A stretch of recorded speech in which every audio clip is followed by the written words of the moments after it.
جیسے سنگاپور میں energy corridor ہے، روٹرڈیم جو ڈیولپ ہوا، فجیرا میں بہت بڑا ایک پاورفل وہ انرجی کوریڈور بن رہے ہیں، بنایا جا رہا ہے۔ اب آپ سوچئے کہ اس خطے کے اندر جو سب سے بڑے صارف ہیں، کنزیومرز ہیں، جو ترسے ہوئے ہیں گیس اور تیل کے لیے، وہ ہیں چین اور بھارت۔ اب خدا نے جغرافیہ کو ایسا بنایا کہ وہ 208 بلین بیرل تیل ایک طرف پڑا ہے، 34 ٹریلین کیوبک میٹر گیس کی پڑی ہے، بیچ میں پاکستان ہے، اور یہ سب کچھ جو ہے یہ آپ سوچئے کہ اگر چین پہنچنا ہے، اگر بھارت پہنچنا ہے تو راستے میں پاکستان ہے، پاکستان سے گزر نہیں جانا ہو۔ تو ایک تو یہ پاک ایران انرجی گرڈ رابطہ، جی پاک ایران بارڈر انڈسٹریل پارک۔ دیکھیے میرا فوکس ہے وہ پاک ایران کا بارڈر، جہاں پہ آپ کو امیڈیٹلی سستی گیس، سستی بجلی ملتی ہے، اور وہاں پہ پاکستان کا جغرافیہ ہے، پورٹ کی ایکسس ہے، پاکستان کی لیبر ہے۔ تو آپ سوچئے کہ انڈسٹریل پارکس وہاں پہ جو ہے وہ بنائے جا سکتے ہیں۔ پھر اگر بہت ہی لیٹسٹ جو معاملہ چل رہا ہے وہ بلو امونیا کا ہے، وہ گرین ہائیڈروجن کا ہے۔ ابھی کچھ دنوں پہلے بھارت نے اعلان کیا کہ وہ ہائیڈروجن سے اپنی ایک ریلوے کار جو ہے وہ چلا رہا ہے۔ اچھا، یہ سوال میرا تھا بھی کہ جو ہائیڈرو کاربنز کے حوالے سے بات کر رہی ہے ایران، جو ہے وہ کافی ایڈوانس ہے ہائیڈرو کاربنز، پولی کاربنز کے اندر۔ How do we leverage that? Like یہ کس طرح جس سارے سیناریو کے اندر جو ہے وہ فٹ آتا ہے؟ دیکھیے دو چیزیں ہیں، ایک ہائیڈرو کاربن ہے، ایک گرین ہائیڈروجن کی بات جو میں کر رہا ہوں۔ گرین ہائیڈروجن کا جو نیا معاملہ ہے وہ یہ ہے کہ پانی کے مالیکیول کو توڑا جا رہا ہے انٹو ہائیڈروجن اینڈ آکسیجن، اور اس ہائیڈروجن کو پھر استعمال کیا جا رہا ہے ایز فیول۔ یہ بھارت نے ابھی کچھ دنوں پہلے جو ہے اعلان کیا ہے کہ وہ ایک اپنی ریلوے انجن جو ہے وہ ہائیڈروجن ایز اے فیول کے لیے استعمال کریں۔ تو یہ لیٹسٹ تھنگ آ رہی ہے، اس میں آپ امونیا کر لیں، پاکستان اس سے فرٹیلائزر بنا سکتا ہے، اس سے شپس کا فیول بن سکتا ہے، ایونچولی وہ آپ سوچئے گا کہ وہ آٹوموبائلز کے اندر بھی وہ چیز جو ہے وہ جائے گی۔ اب یہاں پہ پھر ایک پورٹ کی آپس میں شراکت داری ہو سکتی ہے، جو گوادر اور چابہار ہے ان کو ایز حریف نہیں سمجھا جائے، ان کو ایز اتحادی وہ جس کو کہتے ہیں۔ اچھا فاروق صاحب، سوال یہ ہے کہ ان دونوں کے درمیان میں اگر ہم موازنہ کریں تو ایک زمانے میں ایک ڈیبیٹ تھی کہ چابہار کی جو ڈیپتھ ہے وہ اس کے اوپر بڑے بحری جہاز نہیں ہے، وہ 34 میٹرز ہے، something like that. Do you remember that debate? جی میں اس لیے کہہ رہا ہوں کہ کچھ اسٹرینگتھ ہیں چابہار کی، بہت ساری اسٹرینگتھ ہیں گوادر کی۔ تو یہ دونوں پورٹس جو ماڈرن زبان میں اس کو کہا جاتا ہے کہ ٹوین پورٹ ماڈل، یعنی کہ یہ دونوں آپس میں اتحاد کر لیں، اور پھر آپ سوچئے کہ پورا کا پورا سینٹرل ایشیا اس کے لیے کھلا ہے۔ دیکھیے پاکستان کا جو جغرافیہ ہے وہ تو بدلا نہیں جا سکتا، وہ اللہ نے دیا۔ Pakistan is the shortest route to South Asia, shortest route to Arabian Sea, shortest route to China, shortest route to India۔ تو یہ بے شک آپ ٹرینز کی بات کر لیں، آپ اور چیزوں کی بات کر لیں، جو ڈائریکٹ جال بچھایا جا سکتا ہے، چاہے وہ تیل کی لائنز کا ہو یا وہ گیس کی لائنز کا ہو، وہ گزرنا پاکستان سے ہو۔ بہت شکریہ آپ کا فاروق سلیم صاحب، ہمیں جو ہے وہ ٹائم دینے کے لیے۔ پروگرام کے اس حصے میں تو ہم نے پوٹینشل کی جو ہے وہ بات کی کہ پوٹینشل جو ہے وہ کیا ہے۔ اگلے حصے میں جب حکومت بلوچستان کے ترجمان آئیں گے ان سے پوچھیں گے کہ اس پوٹینشل کو ٹیپ کرنے کے لیے جو ریسورس ایلوکیشن ہے، جو انفراسٹرکچر ہے، اس کی کیا پوزیشن ہے، اور سب سے بڑھ کر سیکیورٹی۔ ہمارے ساتھ رہیے۔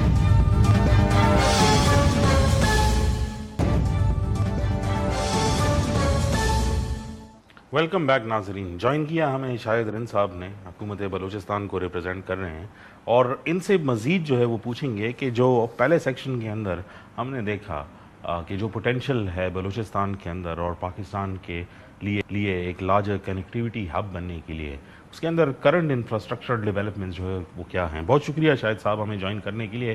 شاہد صاحب، سب سے پہلے تو جو سچویشن ہے بلوچستان کے اندر، just for the sake of clarity, کیونکہ بار بار ایسی رپورٹس جو ہے وہ آتی رہتی ہیں، سیکیورٹی کے مسائل ہیں، یہ ہے وہ ہے، اب ہم کس سٹیج پر ہیں؟ Are we ready to facilitate the world in opening up this economic zone? Iftikhar, first of all thank you for having me in your show. Iftikhar, میں پہلے دن سے ان مائی جرنلسٹک کیریئر اور اب ایک پولیٹیکل پوزیشن پہ گورنمنٹ کے ساتھ پہلے دن سے یہ کہتا آ رہا ہوں اور بڑی شدومت سے کہتا آ رہا ہوں کہ پاکستان کی جو اکانومی کا بیل آؤٹ پیکج کہہ لیں یا لائف لائن کہہ لیں, دیٹ از بلوچستان. چاہے وہ سی پیک کی صورت میں ہو, چاہے وہ بلوچستان کی مائنز اینڈ منرلز کے پوٹینشیل کی صورت میں ہو, اور سب سے بڑی جو ونڈو ان دنوں میں پاکستان کے لیے جیسے کہتے ہیں ایک ترقی کا نیا راستہ اور ایک نیا دروازہ field marshal chief of defence forces Syed Asim Munir نے کھولا ہے, جو رول انہوں نے پلے کیا ہے ایران اور امریکہ کے ڈائلاگ کے درمیان.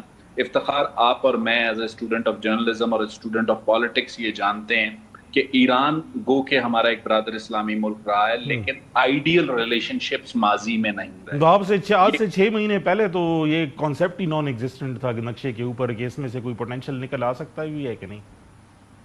دیکھیں, مطلب ایون جو ہمارا ریلیشن شپ تھا ایران کے ساتھ, اس میں ایک جو ہندوستان کا رول تھا, اس کے نتیجے میں ہم ایران گو کہ ہمارا برادر اسلامی ملک تھا, پڑوسی ملک تھا, لیکن کوئی آئیڈیل اگر ہم کہیں کہ ریلیشن شپ تھی وہ نہیں تھی. یہ کریڈٹ ہمیں دینا ہوگا پاکستان کی آرمڈ فورسز کے سربراہ فیلڈ مارشل سید عاصم منیر کو, کہ جو رول انہوں نے پچھلے چند مہینوں میں, جو ایران کا پہلا ایپیسوڈ تھا اور پھر اب جو یہ دوسرا ایپیسوڈ تھا امریکہ کے ساتھ جو ان کا اسٹینڈ آف تھا, اس میں جو رول انہوں نے پلے کیا, اس رول نے آپ کے ساتھ جو بھی ماضی کی جو بھی چیزیں ایران کے ساتھ تھیں وہ ساری ایک طرف ہو گئی ہیں. ایران کی عوام ہو, ایران کی حکومت ہو, اس کا پاکستان کے لیے ایک ڈیفرنٹ قسم کا جیسچر اب موجود ہے. تو لازمی سی بات ہے, جیسے میں نے آپ کو پہلے کہا کہ سی پیک گوادر کی صورت میں ہو, چابہار پورٹ کی صورت میں ہو, آنے والے دنوں میں جو ریجنل کنیکٹیوٹی ہے اس میں جو پاکستان اور ایران کا تعلق ہے وہ بہت میٹر کرے گا. تو افتخار, J1 سے یہ گورنمنٹ جب فارم ہوئی تو چیف منسٹر بلوچستان سرفراز بگٹی ایک چیز پہ بہت واضح تھے کہ ہمیں اسٹریٹجک جو ڈیولپمنٹ ہے, جو ہماری ڈیولپمنٹ کا پیراڈائم ہے, اس سے الگ رکھنا ہوگا.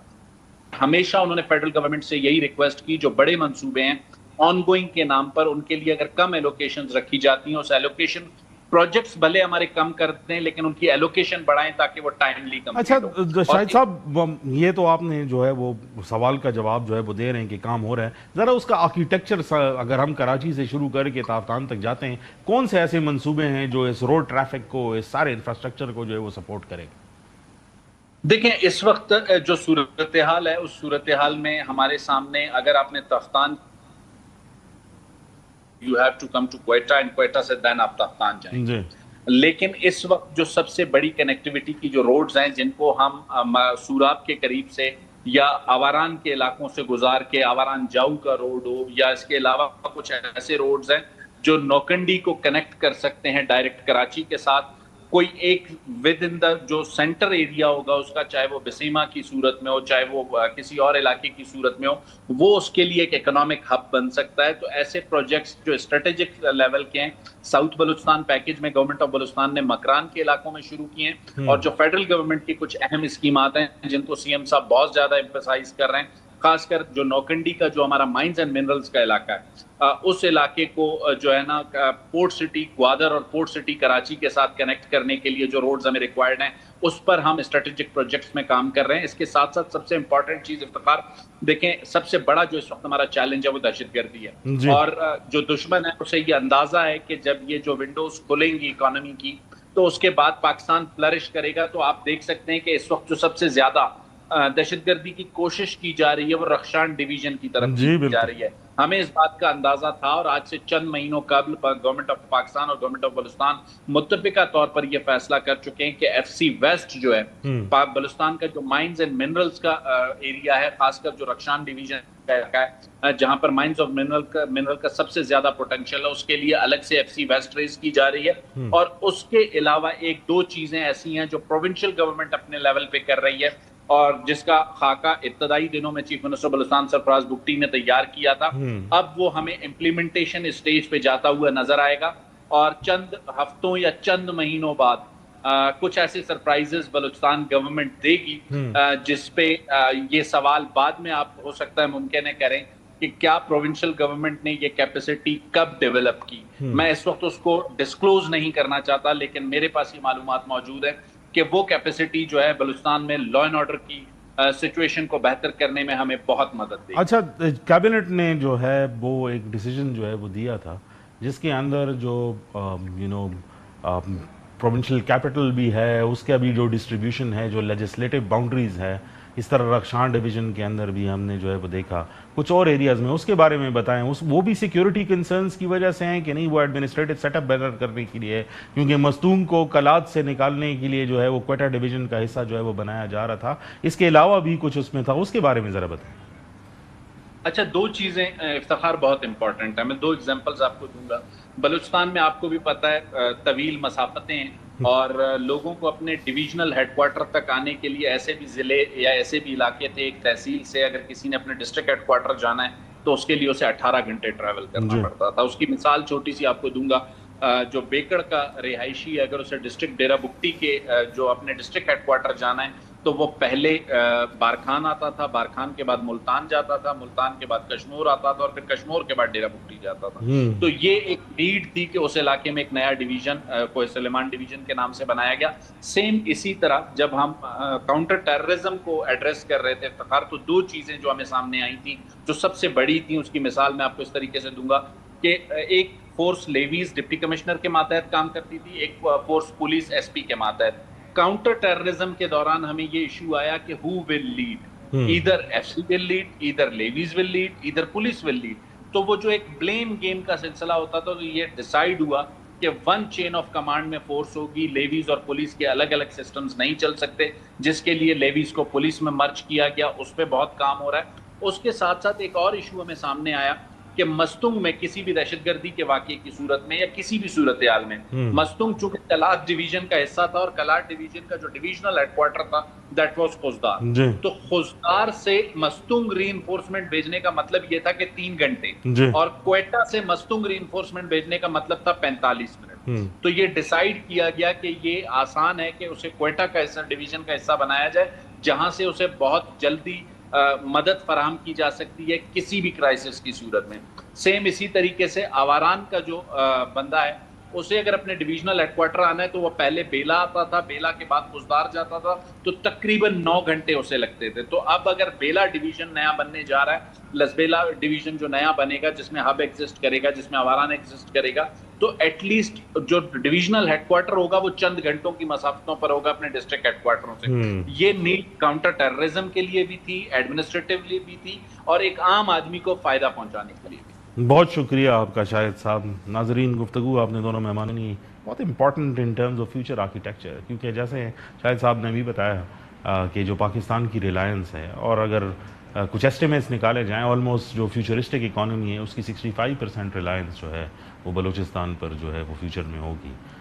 دو چیزیں امپورٹنٹ ہے کہ سیکیورٹی اور اکانومی دونوں ہاتھ ملا کر جو ہے وہ چلیں گے، اور دونوں میں ابھی تو ڈیولپمنٹس جو بتائی گئی ہیں آبویسلی وہ کافی انکریجنگ ہے، لیکن فیوچر آرکیٹیکچر کو امپوز کرنے کے لیے اور اس کو جینوئنلی رن کرنے کے لیے مزید کافی کوششوں کی ضرورت ہوگی. پروگرام میں گفتگو کا سلسلہ جاری رہے گا، دیکھتے رہیے گا بارڈر ٹاکس.